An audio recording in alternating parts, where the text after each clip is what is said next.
पुन्हा एक बार मी आपल्या सर्वांचे या उपवासन प्रार्थनेमध्ये हार्दिक स्वागत करत आहे. उपवासन प्रार्थना म्हटल्यानंतर ख्रिस्ती आयुष्याचं केंद्रबिंदू किंवा ख्रिस्ती माणसाचा श्वास म्हटलं तर प्रार्थना आणि उपवास. ख्रिस्ती लोकांसाठी प्रार्थना आणि उपवास इतकं महत्त्वाचं आहे की येशू ख्रिस्ताला देखील राजांचा राजा आणि प्रभूंचा प्रभू त्याला देखील उपवासन प्रार्थना करावी. तर त्याच्यासाठी जर इतकं महत्त्वाचं आहे तर आपल्यासाठी किती महत्त्वाचं आहे. आणि म्हणून आज आपण थोड्या वेळासाठी उपवासन प्रार्थना म्हणजे काय, उपवासन प्रार्थना कशी केली जाते, उपवासन प्रार्थना का करावी आणि त्याचं महत्त्व काय याच्याविषयी शिकणार आहोत. तर म्हणून देवाचं वचन याच्याकडे जाण्याअगोदर आपण 2 शब्दाची प्रार्थना करू. स्वर्गातील महान सेनाधीश परमेश्वर देवा, आज या सकाळच्या प्रहरी तुझी लेकरं या नात्याने, ख्रिस्ती कुटुंब या नात्याने, ख्रिस्ती सभासद या नात्याने आज आम्ही तुझ्या चरणी आलेलो आहोत.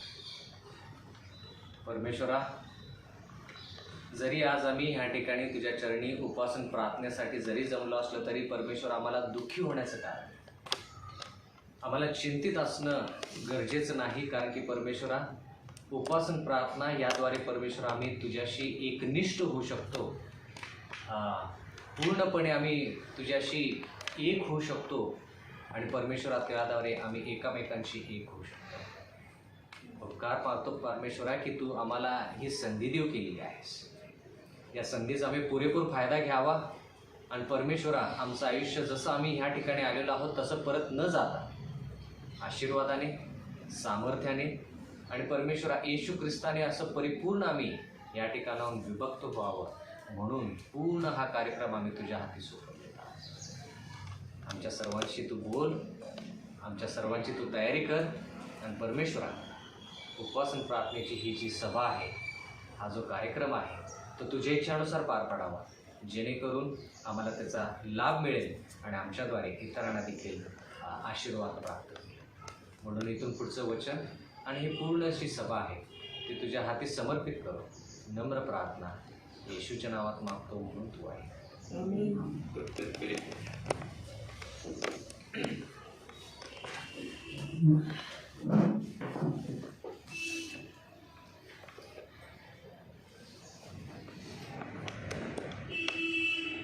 खूप गोष्टी आपल्या आयुष्यामध्ये आपल्याला प्रार्थना केल्याने मिळतात, नाही का? कधी कधी प्रार्थना न केल्याने देखील किंवा प्रार्थनेत त्या गोष्टीची आठवण न करता देखील देव आपल्याला काय काय गोष्टी पुरवतो. उदाहरणार्थ, मला नाही वाटत की आपल्यापैकी कोणी लोकांनी प्रार्थना केली की परमेश्वरा आजचा सूर्य मला पाहू दे, आजचा उगवता सूर्य मला पाहायचा आहे किंवा आजच्या उगवत्या सूर्याचा अनुभव मला करून घ्यायचा आहे. कृपा करून आजचा उगवता सूर्य किंवा आज सूर्य उगवू दे. अशा प्रकारची प्रार्थना मला नाही वाटत कोणी.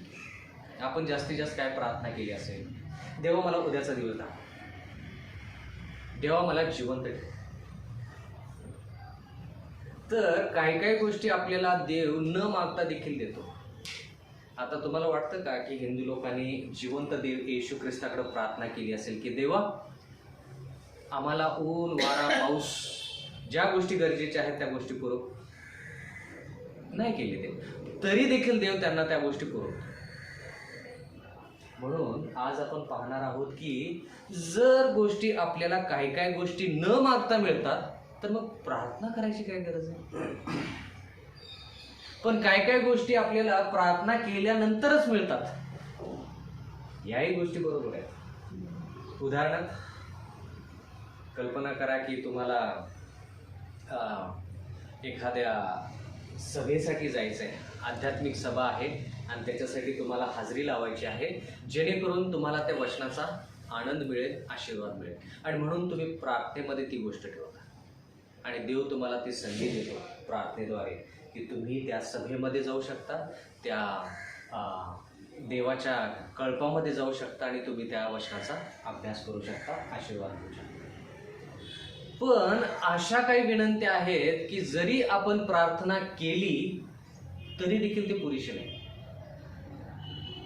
प्रार्थना करून देखील आपल्याला काय काय गोष्टीचं उत्तर मिळत नाही. मग आपण काय म्हणतो, अरे बाबा प्रार्थना करून उत्तर मिळत नाही, बहुतेक देवाची इच्छा आहे की मी उपवास आणि प्रार्थना करावी जेणेकरून माझ्या प्रार्थनेचं मला उत्तर मिळेल. मत्तयाचा 17वा अध्याय, मत्तयाचा 17वा अध्याय आणि 18वे वचन कृपा करून वाचूया. मत्तयाचा 17वा अध्याय 18वे वचन स्पष्ट वाचा, मोठ्याने वाचा. आपल्याला कुठेही जायचं नाही, काही काही गडबड नाही. आपल्याला पूर्ण वेळ जो आहे तो देवाच्या साहाय्यामध्ये घालवायचा. मत्तय 17 आणि 18. नंतर येशूने भूताला दटविले तेव्हा ते त्याच्यातून निघून गेले आणि त्यांचा त्याच घटकेपासून मुलगा बरा झाला. देवाचं वचन म्हणतं की एक मुलगा आहे ज्याला दुष्ट आत्म्यानं पछाडलेला आहे आणि त्याच्यासाठी काही लोक येशू ख्रिस्ताकडे विनंती करतात की येशू ख्रिस्ता या दुष्ट आत्म्याने पछाडलेल्या लेकराला तू बरं कर. आणि तसं विनंती आल्यानंतर येशू ख्रिस्त काय करत आहे, त्या भूतग्रस्त लेकराकडे बघून किंवा त्या भूतग्रस्त लेकरासाठी प्रार्थना करत आहे आणि काय करत आहे, तो दुष्ट आत्मा जो आहे तो पळवून लावत आहे. दुष्ट आत्म्याला त्या ठिकाणी दटावलेला आहे असं देवाचं वचन म्हणतं आणि दुष्ट आत्मा त्या लेकरला सोडून निघून जातो. मग आता ही घटना घडल्यानंतर ते लेकरू बरं झाल्यानंतर त्या ठिकाणी शिष्य येत आहेत आणि शिष्य येशू ख्रिस्ताला एक प्रश्न विचारत आहेत. 18वे वचन वाचा. नंतर शिष्य एकांतिक येशू जवळ येऊन 19वे वचन. हा बरोबर आहे. म्हणाले ते का काढता आले नाही. म्हणजे ह्या ठिकाणी शिष्य येशू ख्रिस्ताला प्रश्न विचारत आहेत. तो त्याला म्हणाला, आता ह्या ठिकाणी प्रश्न काय आहे, महत्वाचा मुद्दा. उपकार महत्वाचा मुद्दा काय की येशू ख्रिस्ताने भूतग्रस्त लेकराला बरं केलेलं आहे, भूत त्याच्यातून निघून गेलेला आहे, दुष्ट आत्मा त्याच्यातून निघून गेलेला आहे. मग शिष्य येऊन येशू ख्रिस्ताला विचारतात की येशू ख्रिस्ता तू त्या भूतांना किंवा दुष्ट आत्म्याला दटावलं आणि ते त्यातून निघून गेले, आम्ही ते का करू शकलो नाही. तू करू शकलास, आम्हाला ते का करता आलं नाही. आम्ही देखील तुझे अनुयायी आहोत, तुझ्या संगती आम्ही सेवा करत आहोत, तुझ्या संगती उठत आहोत, बसत आहोत, तुझा अनुभव आम्हाला घडलेला आहे, पण त्या दुष्ट आत्म्याला आम्ही का काढू शकलो नाही, तू कसं काय काढू शकलास. 20वे वचन. तो त्यांना म्हणाला, तुमच्या विश्वासामुळे, कारण मी तुम्हाला खचित सांगतो की जर तुम्हामध्ये मोहरीच्या दाण्या एवढा विश्वास असला तर ह्या डोंगराला इकडून तिकडे सर असे तुम्ही म्हटला तो सरकेल, तुम्हाला काहीच असह्य होणार नाही.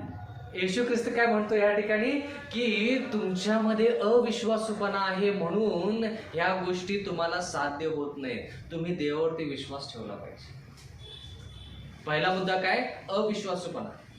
की अविश्वासूपणा असला की आपल्या मध्ये जी देवाची ताकद आहे त्या देवाच्या ताकदीमध्ये काय होतं, देवाची ताकद आपल्याला मिळत नाही, देवाचं सामर्थ्य आपल्याला मिळत नाही. एवढंच नाही तर 21व्या वचनामध्ये काय लिहिलेलं आहे, तरी पण प्रार्थना व उपवास ह्याच्या वाचून आपल्याला जातीचे भूत निघत नाही. म्हणजे ह्या ठिकाणी देव काय म्हणत आहे की उपवास आणि प्रार्थना केल्याशिवाय या गोष्टीचं उत्तर आपल्याला मिळणार नाही. कोणत्या गोष्टीचं उत्तर, विशिष्ट ज्या गोष्टी आहेत ज्याच्यासाठी आपल्याला उपवास आणि प्रार्थना करावी लागेल त्याच्यासाठी फक्त प्रार्थना करून चालणार नाही. आता या ठिकाणी दुष्ट आत्म्याने पीडित असं ते लेकरू होतं आणि त्या लेकरातून दुष्ट आत्मा येशू ख्रिस्त काढून टाकतो आणि शिष्य म्हणतात की याच्यासाठी आम्ही काय केलं पाहिजे. येशू ख्रिस्त काय म्हणतो, तुमच्यामध्ये एकतर विश्वास पाहिजे आणि दुसरी गोष्ट म्हणजे काय, उपवास आणि प्रार्थना व्यतिरिक्त हा दुष्ट आत्मा त्या लेकरातून जाऊ शकतो. मग आपण त्या ठिकाणी म्हणू का की नाही देवा आम्ही प्रार्थना केली आणि प्रार्थना पुरेशी आहे? देव म्हणेल नाही, उपवास आणि प्रार्थना केली. म्हणजे काय काय विनंत्या ज्या आहेत त्या विनंत्यासाठी फक्त प्रार्थना करून चालणार नाही, त्याच्यासाठी आपल्याला उपवास करावा लागतो. याचं हे जिवंत उदाहरण आहे. खूप वेळेस तुम्ही ऐकलं असेल की काही लोकांनी साक्ष दिली की मला लग्न करायची इच्छा नव्हती, मला काही त्याच्यामध्ये रस नव्हता, गोडी नव्हती, पण अचानक एक दिवस आईवडिलांनी एक स्थळ आणलं आणि मी म्हटलं ठीक आहे, आईवडील म्हणतात तो होकार देऊन मोकळं होऊया, आणि होकार दिला आणि आमचं लग्न झालं. असं काय काय लोक साक्ष देतात. काय काय लोक काय साक्ष देतात, अरे माझं लग्न व्हायचं होतं तर मला इतकी हालापेष्ट मला उपवास आणि प्रार्थना करावी लागली आणि मग कुठेतरी मला एक स्थळ मिळालं आणि ते स्थळ जे होतं ते देवापासून आलं आणि मग माझा विवाह झाला. दोन्ही बाबतीमध्ये विवाहाच्याच गोष्टी आहेत. एकाला असाच विवाह मिळाला आणि दुसऱ्याला काबाड कष्ट करून विवाह करावा लागला.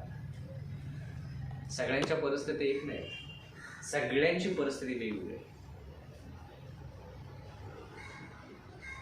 काय लोक म्हणतील की मला ह्या गोष्टी ज्या मिळाल्या त्या अशाच मिळाल्या, पण काय काय लोकांना ती गोष्ट मिळवण्यासाठी ना उपवास प्रार्थनाने रडावं लागतं, मग त्या गोष्टी त्यांना मिळतात.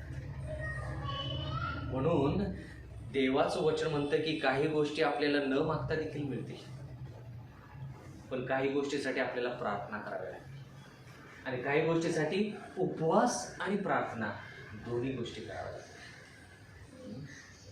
तर देवाच्या वचनामध्ये आपण असं पाहत आहोत की देव ह्या ठिकाणी प्रार्थना आणि उपवास करण्यासाठी आपल्याला सांगत आहे. तर आपण आज हे पाहणार आहोत की उपवास याच्या पाठीमागं उद्देश काय असला पाहिजे. उपवास करण्यापाठीमागं आपण काय आपल्या अंतःकरणामध्ये विचार केला पाहिजे. कारण की खूप लोक म्हणतात की उपवास करणे म्हणजे देवाला सांगणे की देवा मी उपाशी राहत आहे. उपवासामध्ये आणि उपाशी राहण्यामध्ये फरक काय, का दोन्ही गोष्टी एकच? उपवास म्हणजे तुम्ही ताडण करता ना तुमच्या शरीराला. उपवास करणे म्हणजे काय आणि उपाशीमध्ये पण ताडण करता, फरक काय दोन्हीमध्ये? का दोन्ही एकच आहे? उपाशी राहणं आणि उपवास करणं दोन्ही एकच का वेगवेगळ्या गोष्टी आहेत? एकच आहे. काय वेगवेगळा फरक काय आहे? जर फरक असेल तर तुम्ही म्हणता एकच आहे, कशावर? बरंच वेळा आता वेळेवर जेवण भेटलं नाही आणि आपण पुढे टाकला तर अडचणीत फसलं, जेवण नाही आहे, काही अरेंजमेंट नाही आहे, मग आपल्याला उपाशी राहावंच लागतं. त्याला उपाशी म्हणतो. तो एक उपाशी राहणं. उपास करून प्रार्थना करणं म्हणजे जाणून बुजून आपण जेवण नाही खाणं.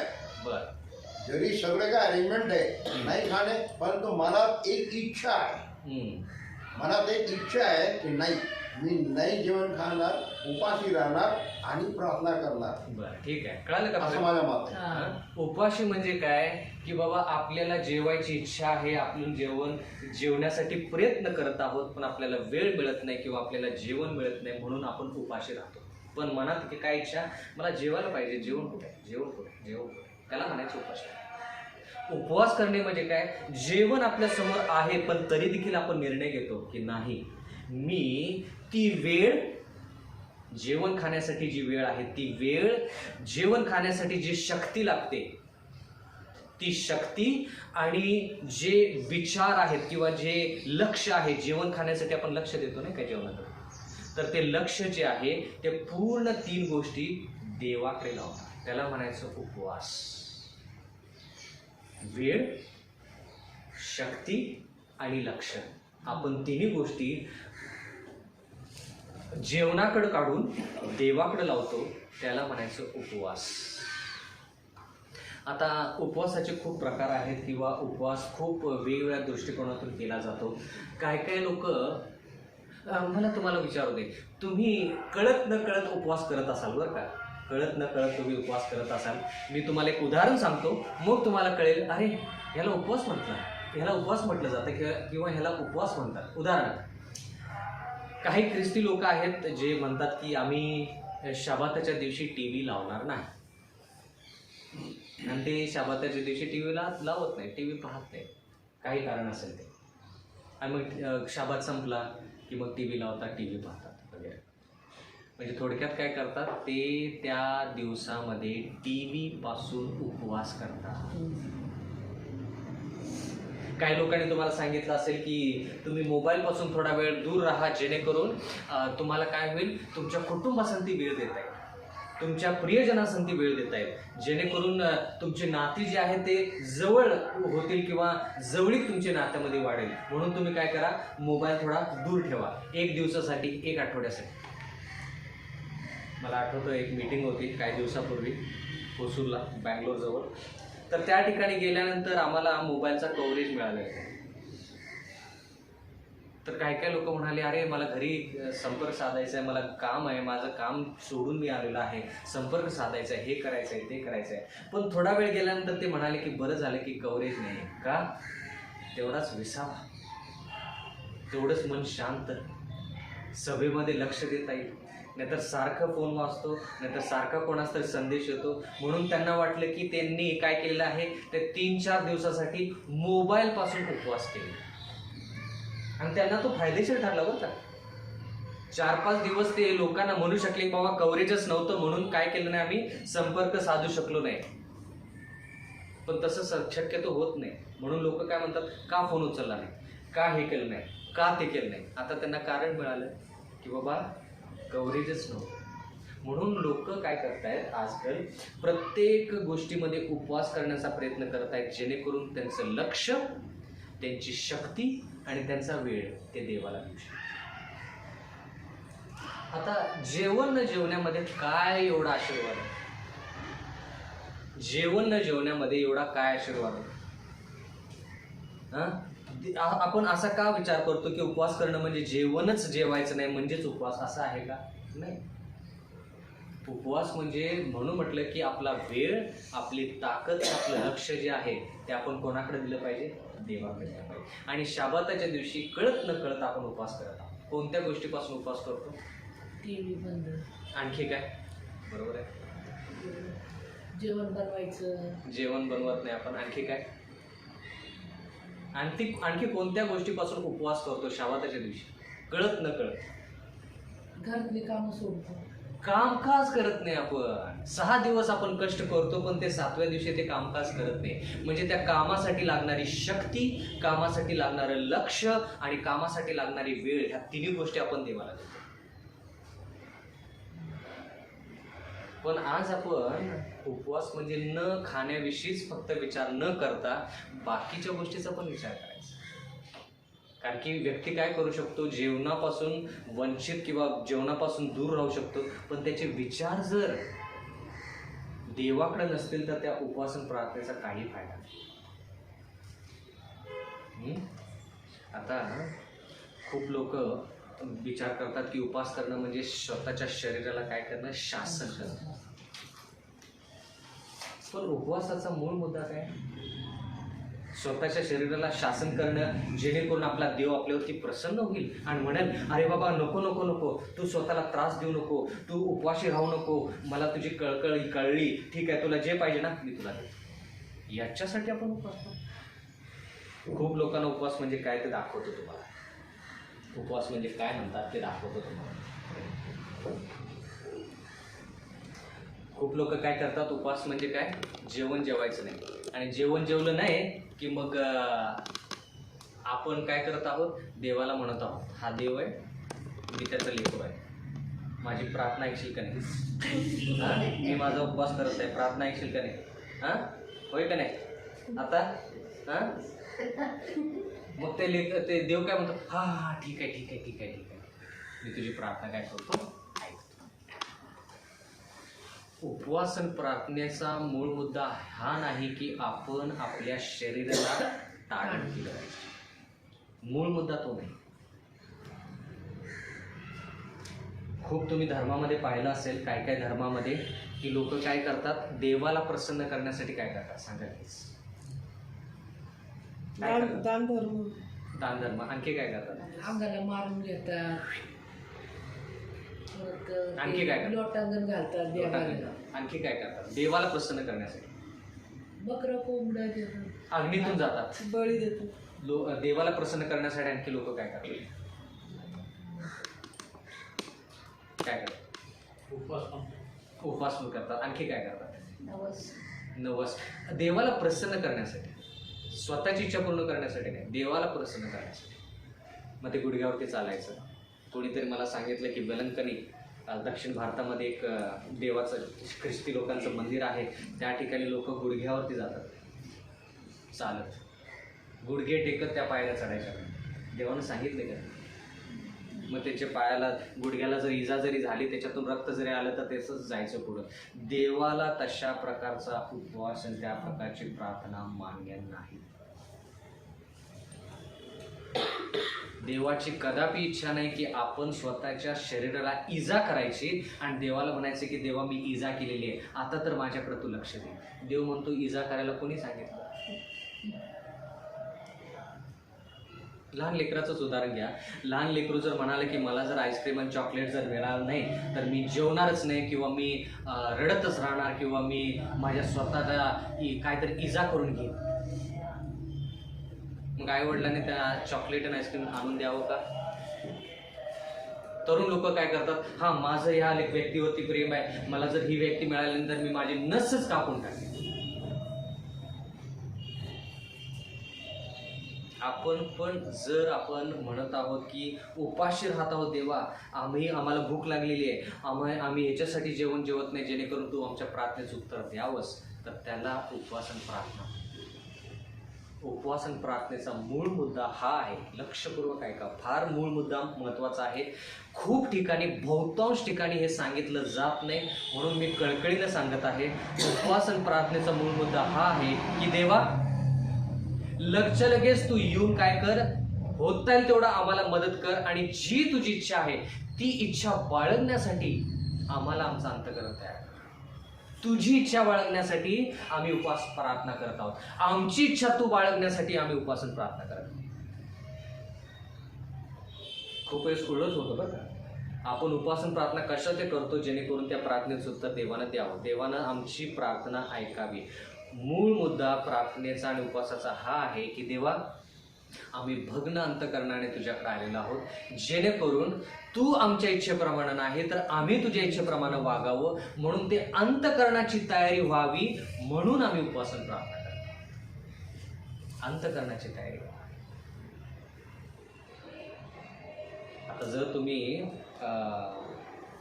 हानाचं उदाहरण पाहिलं तर तिनं लेकरू व्हावं म्हणून खूप उपवास आणि प्रार्थना केली, नाही का?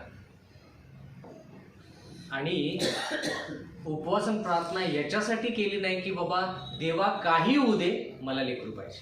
नाही, तुम्ही सखोल अभ्यास करा बरं का त्या घटनेचा. त्या ठिकाणी ती स्वार्थी मनाने देवाकडे म्हणत नव्हती की देवा मला तुझी काय इच्छा आहे ते मला माहीत नाही, पण मला एक लेकरू पाहिजे जेणेकरून मला मातृत्व याचा अनुभव घडेल आणि मला त्या लेकराची गरज आहे. याच्यासाठी तिनं अशी प्रार्थना केली नाही की देवा तुझी इच्छा नाही माझी इच्छा होईल. खूप वेळेस उपवास आणि प्रार्थना करताना लोकांची अशी इच्छा असते की माझी इच्छा पूर्ण व्हावी. देवा मी उपवास आणि प्रार्थना करत आहे, माझी इच्छा पूर्ण. पण उपवास आणि प्रार्थनेचा मूळ मुद्दा आपली इच्छा नाही तर देवानं तातडीनं, शब्द परत वापरत आहे, देवाने तातडीनं हस्तक्षेप करावा जेणेकरून त्याची इच्छा पूर्ण व्हावी. एस्तर राणीनं आणि यहुदी लोकांनी उपवास आणि प्रार्थना केली. कशासाठी केली? एस्तर या पुस्तकामध्ये आपण वाचतो.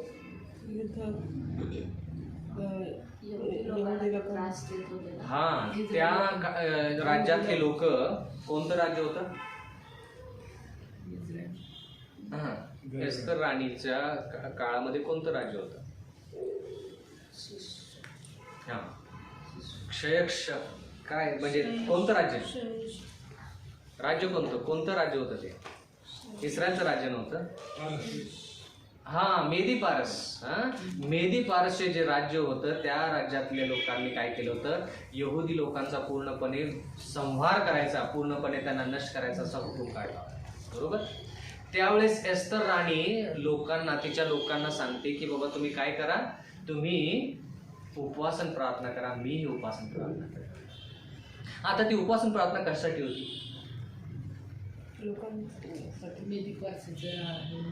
लोक जे यहुदी आहेत ते नष्ट होऊ नयेत, देवाच्या लोकांचा बचाव व्हावा म्हणून उपवास आणि प्रार्थना. बरोबर.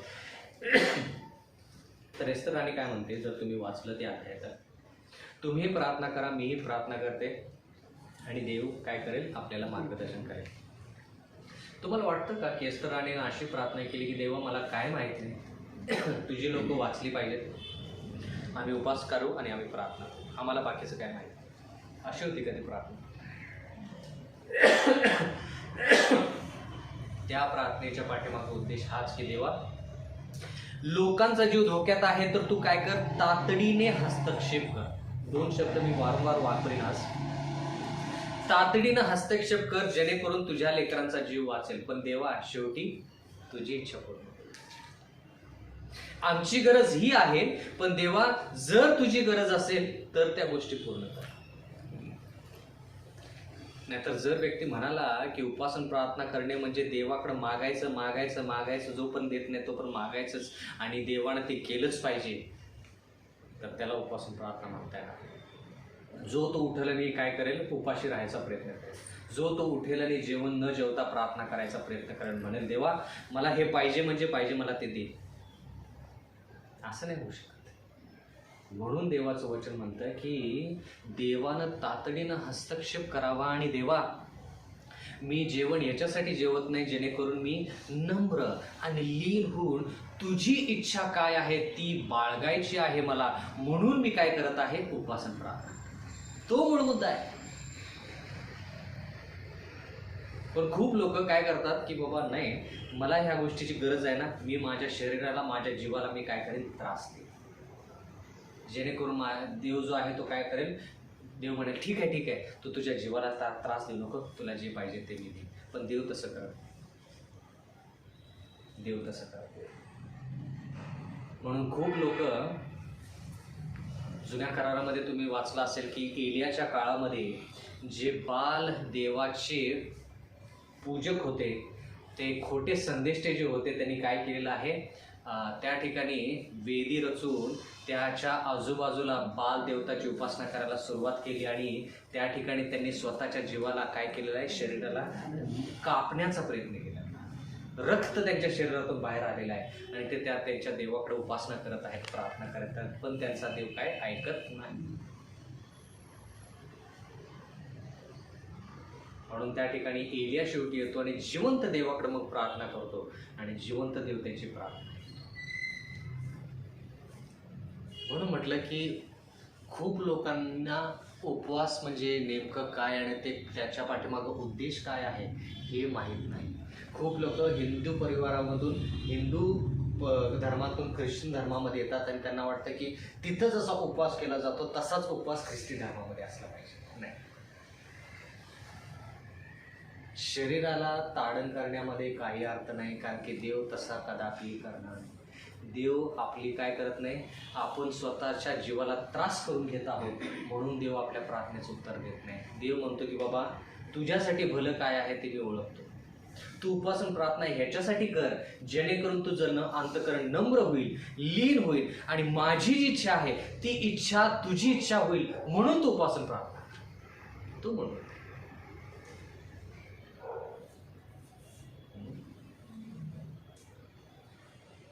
उपासन प्रार्थना करत असताना देवासंती एकनिष्ठ असणे आणि मनुष्यसंती एकनिष्ठ असणं फार गरजेचं. म्हणून बंधू यांनी सांगितलं की सुरुवातीची प्रार्थना वैयक्तिक प्रार्थना कसली, देवासंती एक व्हायचं आणि एकामेकांसंती एक व्हायचं. नाहीतर काय काय फायदा आहे, मी जर माझ्या बहिणीसंती एकनिष्ठ नाही किंवा आमच्यामध्ये जर वादविवाद आहेत, आम्ही एकत्र उपासन प्रार्थनेसाठी कसं बसू शकतो, काय उपयोग आहे त्या प्रार्थनेचा आणि उपवासाचा. म्हणून काय केलं पाहिजे, मी माझ्या बहिणीकडे गेलं पाहिजे, म्हटलं पाहिजे मी हे तुझ्या विरुद्ध पाप केलं, मी ते तुझ्या विरुद्ध पाप केलं, मी खोटं बोललो त्याच्यामुळे तुला त्रास झाला, मला कृपा करून क्षमा कर. मग क्षमा मागितली, मग तिचंही अंतःकरण मला माफ करतं, मीही तिला माफ केलेलं आहे. मग आम्ही दोघांनी ज्यावेळेस प्रार्थना करू आणि उपवास करू तर मग त्या उपासन प्रार्थनेमध्ये काहीतरी. तर काही लोकांनी उपासन प्रार्थना केलेली आहे देवाच्या वचनामध्ये, पण त्या उपासन प्रार्थनेचा त्यांना फायदा झालेला नाही. लूक याचा 18वा अध्याय का फायदा झाला नाही ते पाहूया आपण. कारण की त्यांना उपवासन प्रार्थनेचा जो त्यांचा उद्देश होता तो वेगळा होता. लूक याचा 18वा अध्याय आणि 10वं वचन.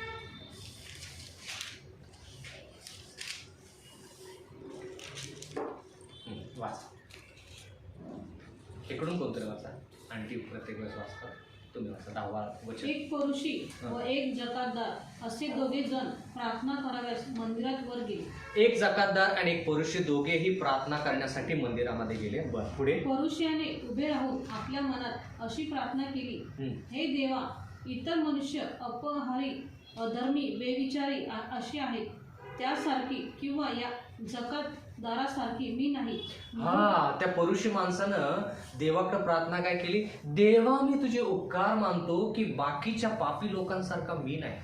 म्हणजे थोडक्यात काय, मी फार चांगला आहे. देवाला सांगत आहे काय की मी फार चांगला आहे, बाकीच्या लोकांसारखा मी नाही, या जकातदारासारखा नाही, मी व्याभिचारी नाही. मग मी कसा आहे? पुढचं वचन. म्हणून मी तुझे आभार मानतो. मी आठवड्यातून 2दा उपवास करतो. जे मला मिळते त्या सर्वांचा दशमांश देतो. ज्या गोष्टी मला मिळतात त्याचा दशमांश देतो. किती वेळेस उपवास करतो? 2 वेळेस उपवास करतो. जकातदार तर दूर उभा राहून वर स्वर्गाकडे दृष्टी लावल्यासही न धसता आपले उरावर मारून घेऊन म्हणाला, हे देवा, मज पापी मनुष्यावर दया कर. आता दुसरा मनुष्य जो जकातदार आहे तो प्रार्थना कशी करतो? तो आपलं ऊर बडवून घेतो, आपली छाती बडवून घेतो आणि देवाला म्हणतो, देवा, मी पापी आहे, मला काय कर, मदत कर, माझ्यावरती दया कर.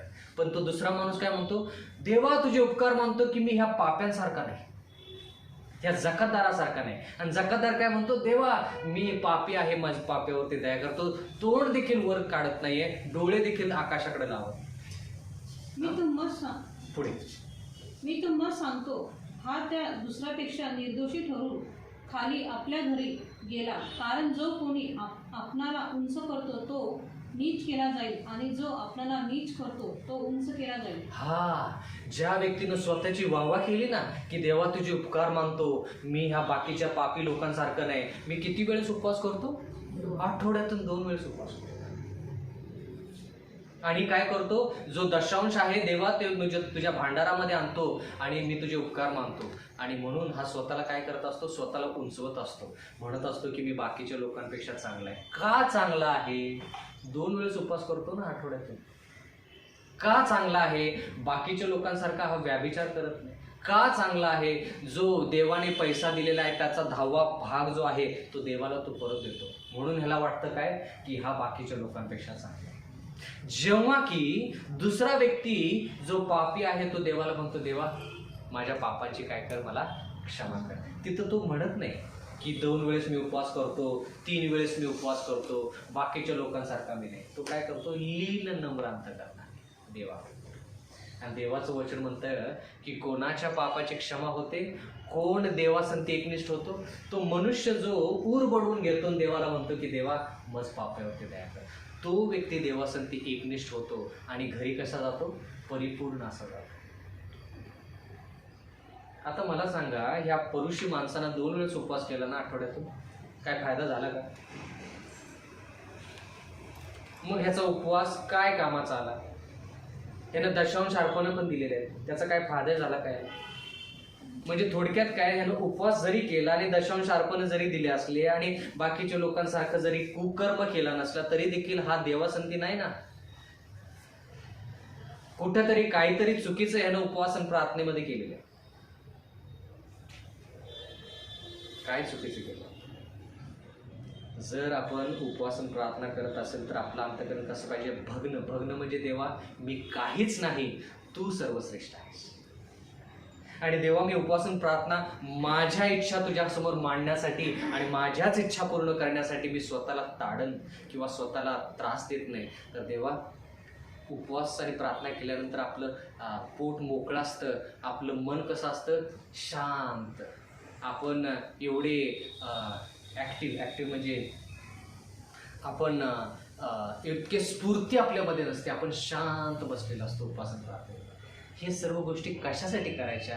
जेणेकरून देवा, माझं अंतःकरण तुझ्यासारखं व्हावं आणि तुझी जी इच्छा आहे ना ती बाळगण्यासाठी माझं अंतःकरणाची तयारी व्हावी, म्हणून मी उपवास प्रार्थना. नाहीतर कल्पना करावं, थोडा विचार करा. आपण सगळेजणच कल्पना करूया, विचार करूया की जर देव म्हणाला असता की ठीक आहे तुम्हाला तुमची इच्छा पूर्ण करायची आहे तर उपवास आणि प्रार्थना करा, तर लोकांनी काय केलं असतं? काय काय लोक मी तुम्हाला सांगतो दिवसातून एकदा जेवले असते किंवा 2 दिवसातून एकदा जेवले असते. ताडण करायचं स्वतः, शरीराला एवढा त्रास करून घ्यायचा जेणेकरून देवानं काय करावं? प्रार्थनेत सुद्धा. पण देवाचं वचन म्हणते की तसं नाही. उपवासन प्रार्थनेविषयी आपण खूप काय बोलू शकतो. दाऊद राजानं उपवासन प्रार्थना केली. काय केलं उपवासन प्रार्थना करत असताना? कधी केली उपवासन प्रार्थना दाऊद राजाने? त्याचं तर मूल हे होणार होतं. त्याचं लेकरू आजारी होतं, मरणाच्या पंथावरती होतं, त्यावेळेस त्यानं उपवासन प्रार्थना केली. काय उपवासन प्रार्थना केली असेल? गोंताट टेसलं वगैरे वगैरे प्रार्थना केली, उपवास केले. काय केली असेल उपवासन प्रार्थना? मुलाच्या सुटकेसाठी, मुलगा त्याचा बचाव व्हावा. बरोबर, बचावलं का ते लेकरू? उपवासन प्रार्थना करून देखील नाही बचावलं. मग आता काय म्हणायचं? देवाची इच्छा. शेवटी काय? देवाची इच्छा. म्हणून आपण उपासन प्रार्थना करत असताना देवा माझी इच्छा पूर्ण होऊ दे असं नसून देवा तुझी काय इच्छा आहे ते मला सांग. पहिला तो मुद्दा आहे. उपवासन प्रार्थनेमध्ये मूळ मुद्दा पहिला काय आहे की देवा ह्या ठिकाणी मी याच्यासाठी आलोय, तुझी इच्छा काय आहे? माझ्या घरातला व्यक्ती आजारी आहे, देवा त्या व्यक्तीसाठी तुझी इच्छा काय आहे हे मला समजावं म्हणून मी उपवास प्रार्थना करतो. देवा मला नोकरी लागत नाही म्हणून मी तुझ्याकडं उपवासन प्रार्थना याच्यासाठी करत आहे की तुझी इच्छा काय आहे ती मला प्रगट व्हावी, म्हणून मी उपासन प्रार्थना करत आहे. एकदा तुझी इच्छा कळाली ना देवा मला, मग मला कळेल की त्या नोकरीमध्ये मी काय केलं पाहिजे किंवा नोकरी कोणती शोधली पाहिजे.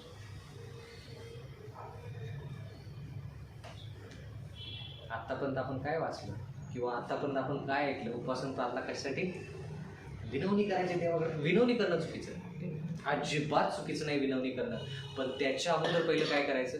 देवा विनंती करायच्या अगोदर मी वैयक्तिकरित्या लीन नम्र अंतकरणाने विचारतोय देवा की तू काय कर, तातडीनं हस्तक्षेप कर. 2 गोष्टी फार महत्वाच्या, म्हणून उपवास करतो आपण. तातडीनं हस्तक्षेप करावा. नाहीतर कल्पना करा की तुम्हाला घर घ्यायचंय कुठतरी आणि तुम्ही विचार केलाय की येणाऱ्या काळामध्ये तुम्हाला घर घ्यायचंय. आत्ताच तुम्ही उपवास करत नाही, तुम्ही त्या गोष्टी प्रार्थनेमध्ये ठेवता.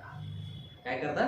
त्या गोष्टी तुम्ही प्रार्थनेमध्ये ठेवता. मग तुम्हाला कुठेतरी घर दिसतं आणि मग तुम्ही काय करता? त्या घराच्यासाठी व्यवहार करायला सुरुवात करता आणि व्यवहार ज्यावेळेस अंतिम टप्प्यात येतो त्या ठिकाणी तुम्हाला कळतं की अरे अंतिम टप्प्यात हे घराचा व्यवहार आलेला आहे आणि हे जर काम झालं नाही तर काय होईल? देवा ते घर आमच्या हातातून निघून जाईल. मग तुम्ही आणि मी काय करतो? उपवास त्या ठिकाणी जोडतो. का? देवानं तातडीनं हस्तक्षेप करावा, तातडीनं हस्तक्षेप करावा. तरी देखील त्या ठिकाणी आपण काय म्हणतो? देवा तातडीनं हस्तक्षेप कर पण तुझी इच्छा पूर्ण हो. इथपर्यंत आम्ही आलेलो आहोत त्याचा अर्थ असा नाही की देवा इथून पुढेही आम्ही तसंच पुढे जाणार नाही. तुझी इच्छा काय? प्रत्येक पायरीवरती देवाची इच्छा पूर्ण विचारायची. कल्पना करा की आपल्यातल्या एका व्यक्तीला कोर्टात नेण्यात येतं आणि आपल्यावरती एक गुन्हा दाखल झालेला असतो. त्या गुन्ह्यामुळे आपल्याला फाशीची शिक्षा होणार आहे. कल्पना करा. आणि फाशीची शिक्षा उद्या होणार आहे आणि आपल्या सगळ्यांना माहिती आहे की चुकीचा निर्णय दिला गेलेला आहे. खूप चुकून कोणाकडून तरी चुकीचा निर्णय देण्यात आलेला आहे आणि जो व्यक्ती फासावरती जाणार आहे त्याची काही चुकी नाही, तो निर्दोष आहे.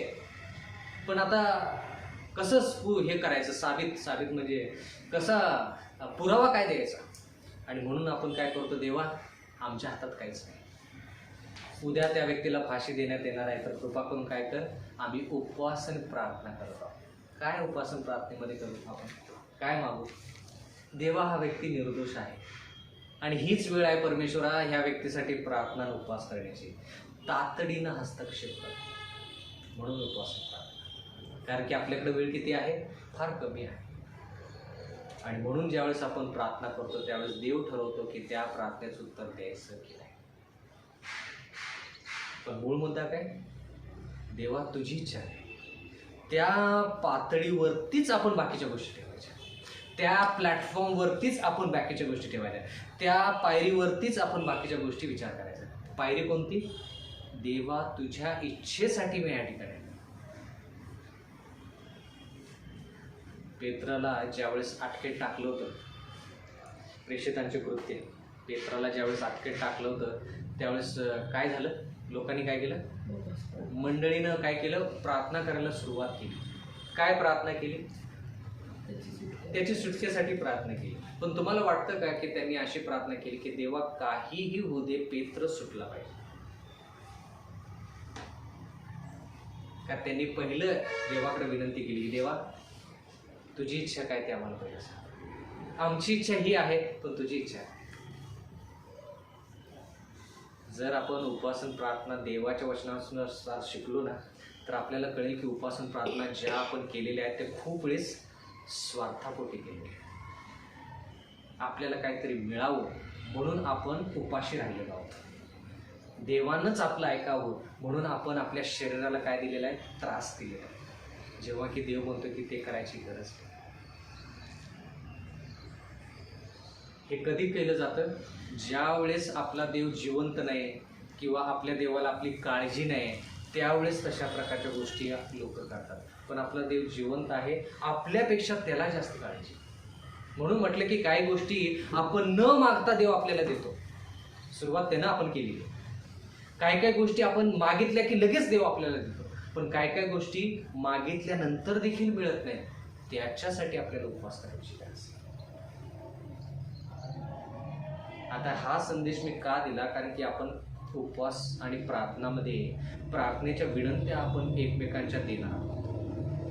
म्हणून पहिलंच आपण काय झालं पाहिजे, इथं माहीत पाहिजे आपल्याला की बाबा विनंत्या जरी मांडत असलो तर पहिला मुद्दा काय? देवा तुझी इच्छा आहे.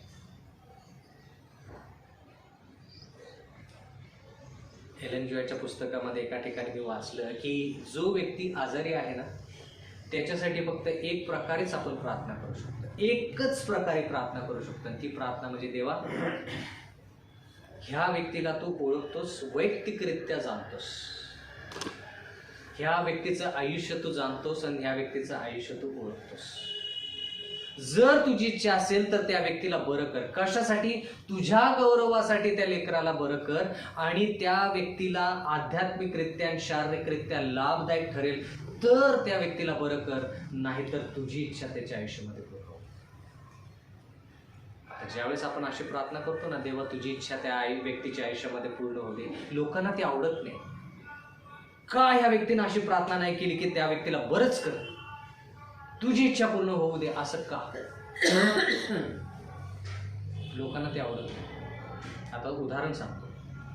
देवाच्या वचनामध्ये आपण असं पाहत आहोत की जर त्या व्यक्तीला देवानं बरं केलं आजारपणातून, कल्पना करा की तो मद्यपान करतो, दारू पितो, त्या व्यक्तीला जर देवानं बरं केलं आणि तो व्यक्ती जाऊन परत मद्यपानामध्येच गेला तर त्या ठिकाणी देवाचं गौरव होत नाही. त्या ठिकाणी आध्यात्मिकरित्या आणि शारीरिकरित्या त्या व्यक्तीला त्याचा काही फायदा होत नाही, बरं होण्याचा काही फायदा होत नाही. का? कारण तो त्याच्या चुकीच्या मार्गावरती परत गेलेला आहे आणि त्याला जास्तच त्रास होत आहे. मग देव काय म्हणेल, ह्या व्यक्तीला जर मी बरं केलं तर हा व्यक्ती इकडे जाणार आहे, म्हणून ह्या व्यक्तीला मी बरं करणार नाही. त्या व्यक्तीला मी निद्रेमध्ये ठेवू, झोपी घाल. हे देवाचे विचार आहेत. पण आपण काय विचार करतो, हा मनुष्य आजारी आहे त्याला बरंच वाटलं पाहिजे, बरं होतं. ही आपली इच्छा झाली ना, पण देवाची इच्छा काय? म्हणून एकच प्रकारे आपण देवाकडं त्या रोग्यासाठी प्रार्थना करू शकतो, ते म्हणजे देवा तुझं जर गौरव होत असेल त्या बरं होण्याने, त्या लेकराच्या बरे होण्याने तुझं जर गौरव होत असेल आणि जर त्या व्यक्तीसाठी ते शारीरिकरित्या आणि आध्यात्मिकरित्या लाभदायक ठरत असेल तर त्या व्यक्तीला बरं कर. शेवटी तुझी इच्छा कर. देवाला माहित आहे की त्या व्यक्तीला बरं केलं तर तो माणूस देवाकडे वळेल का परत वाईट मार्गाकडे लागेल, हे देवाला माहित आहे, आपल्याला माहित नाही. म्हणून जाणून बुजून देवाकडे म्हणायचं की देवा तुझी इच्छा कर. उपासन प्रार्थना म्हणजे फार वेगळा विषय आहे, फार वेगळे संकल्पना आहे. पण आपण सर्वसाधारणतः उपवास म्हणजे काय करतो, स्वतःला त्रास देतो, जेणेकरून देवानं कसं तरी करून काहीतरी करून कळवळा देवाला यावा आणि देवानं होय म्हणावं, याच्यासाठी उपासन प्रार्थना. मग सगळेजण उठसूट काय करतील, स्वतःला त्रास द्या, स्वतःला त्रास द्या, स्वतःला त्रास द्या, स्वतःला त्रास द्या. देव काय करेल, कळवळा करेल आणि होय. देव कितीही तुम्ही देवाचा हात फिरगा, देव होय म्हणा, देव देव.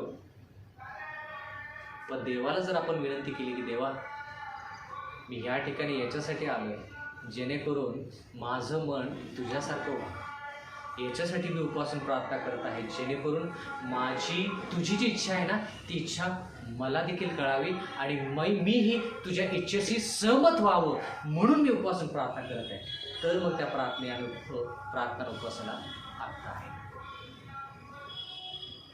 आता एक मूळ मुद्दा आहे. खूप काही गोष्टी आपण शिकू शकतो, पण परत कधीतरी आपण ह्या गोष्टी शिकू. तर सांगण्याचं तात्पर्य हे की आपण उपवासन प्रार्थना करण्यापाठीमागं मूळ उद्देश हा असतो की आपली मनाची तयारी व्हावी, जेणेकरून देवाची जी इच्छा आहे ती इच्छा आपल्याला समजेल आणि त्या इच्छेसाठी सहमत होण्यासाठी आपण उपासन प्रार्थना करत आहोत. याच्यासाठी नाही की काहीतरी व्हावं आणि देवानं माझंच ऐकावं, याच्यासाठी उपासन प्रार्थना करतो. उपासन प्रार्थना करण्यापाठीमागं मूळ उद्देश असा असतो की देवानं तातडीनं हस्तक्षेप करावा, तातडीनं हस्तक्षेप. कारण की वेळ नाही आपल्याकडे, देवाकडं पण जास्त वेळ नाही तसं पाहिलं तर. आणि म्हणून आपण किती दिवस प्रार्थनाच करत राहू. उपवास केलं की देवाला पण कळते बाबा ह्याला खरंच गरज आहे, त्या गोष्टीची गरज आहे. आणि देवाची काही इच्छा असू दे बरं का, देवाची काही इच्छा असू दे, आपल्या इच्छेच्या विरोधात जरी आपल्या आयुष्यामध्ये गोष्टी घडल्या तर आपण देवाला दोष द्यायचा नाही. नाहीतर आपल्या इच्छानुसार काही लोक तुम्हाला माहीत असतील उपासन प्रार्थना करतात आणि त्यांच्या विरुद्ध देवाची इच्छा असते आणि देव ती इच्छा पूर्ण करतो आणि ह्या लोकांना बरं वाटत नाही, लोकांना वाईट वाटतं. लोक म्हणतात मी उपास केली, प्रार्थना केली आणि देवानं माझी उपास प्रार्थना काय केली नाही, मी मंदिराकडे येणारच नाही. हे खूप लोक पाहिलेले आहेत. तसे आजारी आहे कोणतरी आणि ते लोक उपासन प्रार्थना करतात, कधीच नाही प्रार्थना करत पण अचानकच प्रार्थना करायला सुरुवात करतात. कधी देवाचं मंदिर दिसत नाही त्यांना, पण त्रास संकट आले की लगेच देवाचं मंदिर आठवतं, उपवास आठवतात, प्रार्थना आठवतात, ते करतात उपासन प्रार्थना. देव त्यांच्या प्रार्थनेचं उत्तर देत नाही आणि म्हणून ते मंदिराकडे येणं बंदच करतात. म्हणजे थोडक्यात काय, उपासन प्रार्थना कशासाठी केली, स्वतःचा स्वार्थ साधण्यासाठी, स्वतःचा स्वार्थ साधण्यासाठी. म्हणून ज्या काही विनंत्या आपण इथून पुढं देवाच्या चरणी मांडू त्या कार्यक्रमामध्ये, त्याच्यामध्ये पाया हाच असला पाहिजे की देवा तुझी इच्छा बाळगण्यासाठी मी उपासन प्रार्थना करत आहे आणि तुझी इच्छा ह्या ठिकाणी पूर्ण व्हावी आणि तुझी जी काही इच्छा आहे त्याच्यासाठी मी आनंदाने सहमत व्हावं म्हणून मी तुझ्याकडे आलो. आणि ज्यावेळेस तशा प्रकारची उपासन प्रार्थना आपण करू त्यावेळेस त्या प्रार्थनेचं उत्तर देव त्याच्या इच्छानुसार देईल आणि जरी त्याची इच्छा पूर्ण झाली तरी देखील ती आपल्यासाठी आशीर्वादित ठरेल. कारण की खूप अशा गोष्टी आपण देवाकडे मागतो ज्या आपल्या दृष्टिकोनातून चांगल्या असतात पण देवाच्या दृष्टिकोनातून त्या चांगल्या असतात. आणि म्हणून देव आपल्यावरती एवढं प्रेम करतो की देव म्हणतो की मी तुला ती गोष्ट देऊ शकत नाही, कारण की त्याच्यामध्ये तुझं भलं नाही. मी जे तुझ्यासाठी योजना मांडत आहे त्याच्यामध्ये तुझं भलं आहे. म्हणून तू काय कर, लीन नम्र अंतकरणाने माझी इच्छा बाळग. ज्यावेळेस अशा प्रकारे आपण उपवास प्रार्थना करू त्यावेळेस आपल्याला त्या प्रार्थनेचं उत्तर देवाच्या इच्छेनुसार मिळेल, देवाच्या वेळेनुसार मिळेल, देवाच्या नावामध्ये मिळेल आणि ती गोष्ट आपल्यासाठी आशीर्वादित ठरेल. परमेश्वर आपल्या सर्वांस आशीर्वाद.